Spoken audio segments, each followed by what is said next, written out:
네, 예수님은 공생의 기간 중에 많은 일을 하셨습니다. 그 중에서 단언코 가장 중요한 일을 고르라고 한다면 예수님께서 온 인류의 죄를 짊어지시고 십자가에서 죽으시고 부활하신 일이라 할 수 있습니다. 그런데 우리가 성경을 보면 잘 알 수 있듯이 예수님께서는 이 땅 가운데 십자가에서 죽으신 일만 행하신 것은 아닙니다. 예수님께서는 세상에서 사시면서 많은 병자들을 치유하셨고 또 마음이 상한 자들을 위로하셨습니다. 또 예수님은 이스라엘의 많은 곳을 돌아다니시면서 하나님의 나라에 대해서 가르치셨습니다. 예수님께서는 특별히 그를 따르는 제자들에게 이미 세상 가운데 임한 하나님의 나라에서 어떻게 살아야 하는지를 가르쳐 주셨습니다. 오늘 본문에서 예수님은 용서하는 삶에 대해 말씀하십니다.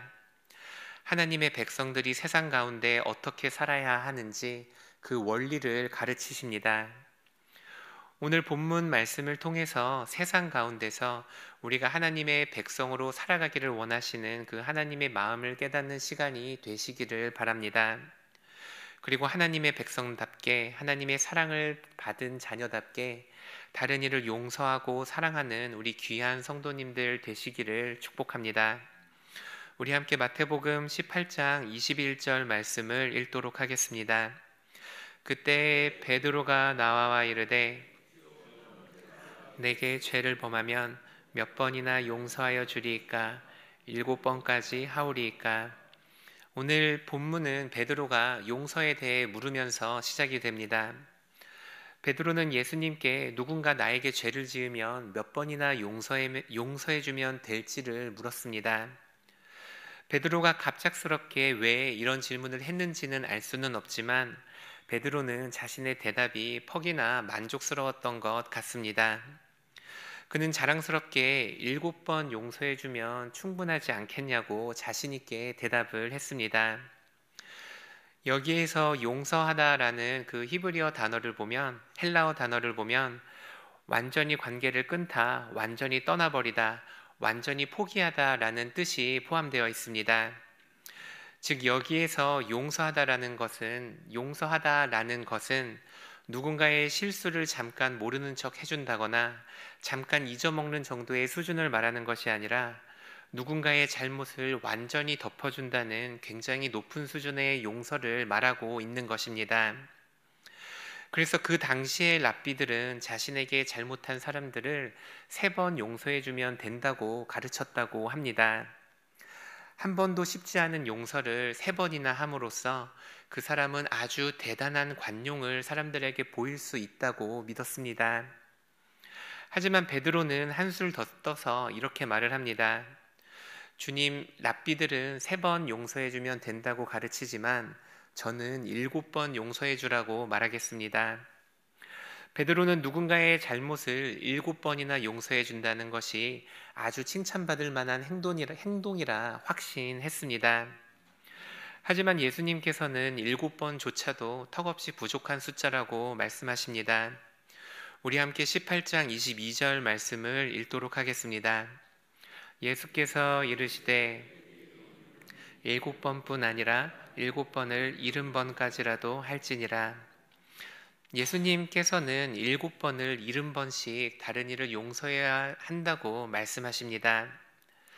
해석에 따라서는 490번이 될 수도 있고 77번이 될 수도 있는데 뭐가 되었든 다른 이들을 끊임없이 용서해주는 삶을 살라고 말씀하신다는 데에는 변함이 없습니다. 예수님께서는 성도들에게 한 번도 하기 어려운 용서를 수십 번, 수백 번도 아니라 끊임없이 영원토록 하라고 말씀을 하십니다. 그리고 이어서 한 가지 비유를 통해 성도들이 왜 그런 끊임없는 용서의 삶을 살아야 하는지 그 이유에 대해서 알려주십니다. 그 비유는 우리가 잘 아는 한 임금과 10,000달란트 빚진 종의 이야기였습니다. 오늘날 하루 임금을 10만 원으로 계산을 하면 현재 가치로 10,000달란트는 약 6조에 달하는 어마어마한 금액입니다. 이 종에게는 빚을 갚을 수 있는 능력이 없었습니다. 임금은 이 사실을 알고 그의 몸과 아내와 자식들과 모든 소유를 팔아 빚을 갚으라고 했습니다.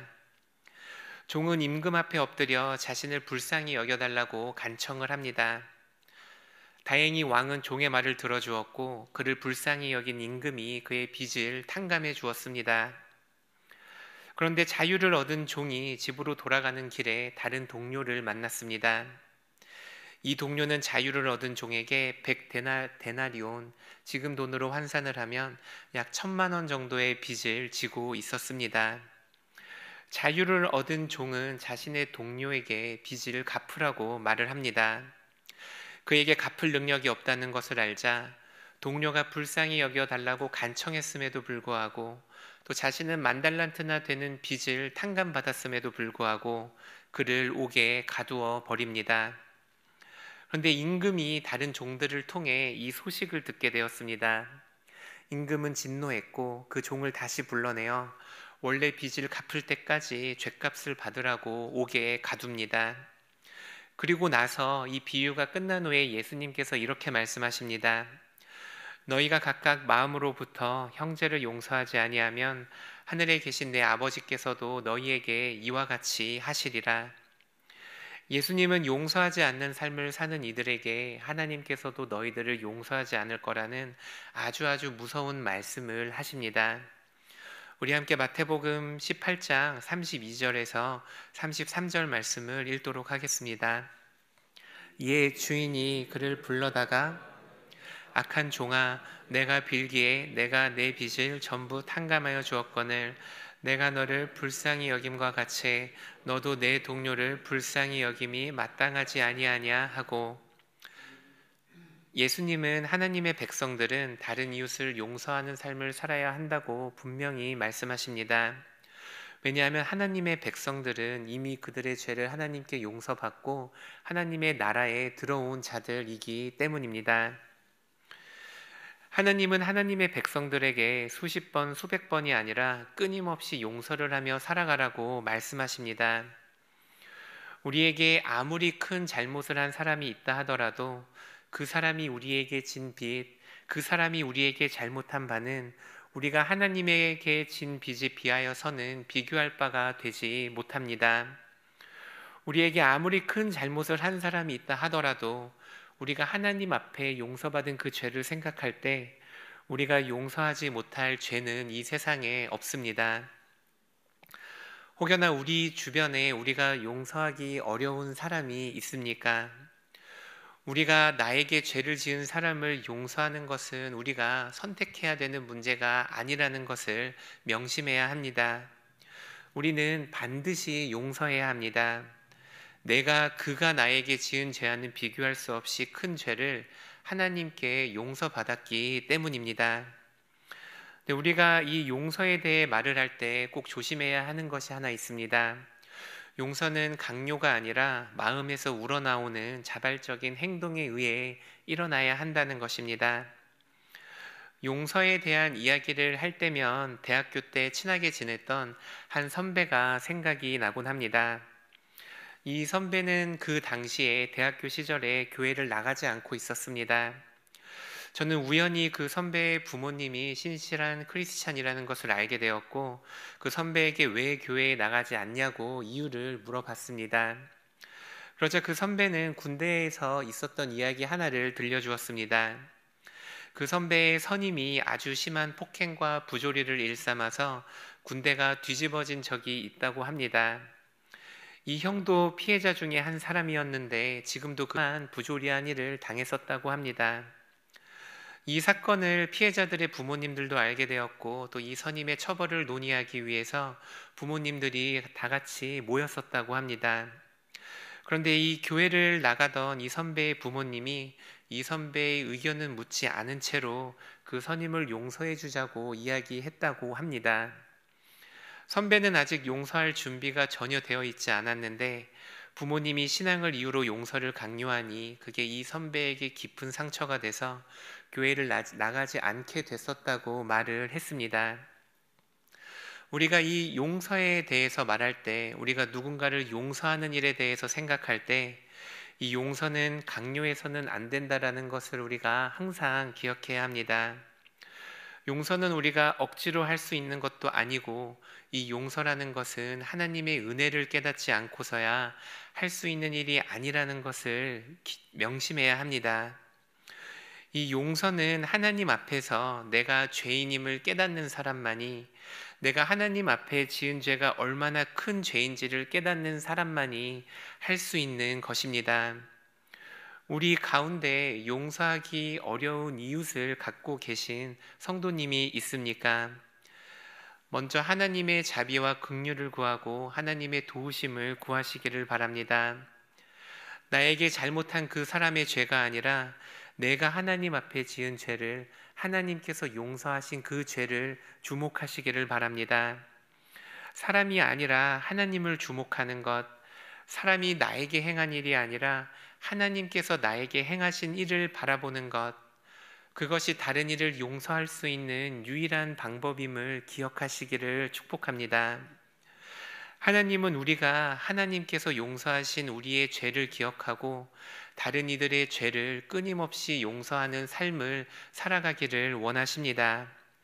하나님께서 나에게 해주신 그 일들을 기억하심으로 우리에게 잘못한 이들, 우리에게 실수하는 이들, 우리에게 상처를 주는 그들을 끊임없이 용서하는 우리 귀한 시민교회 성도님들 되시기를 축복합니다. 그런데 하나님께 용서받은 대로 다른 이를 용서하라는 이 삶의 지혜는 용서에만 국한되는 원리는 아닙니다. 내가 용서받고 싶은 대로 다른 이를 용서하고 내가 다른 사람에게 대접을 받고 싶은 대로 다른 사람을 대하는 것을 우리가 흔히 황금률이라고 말을 합니다.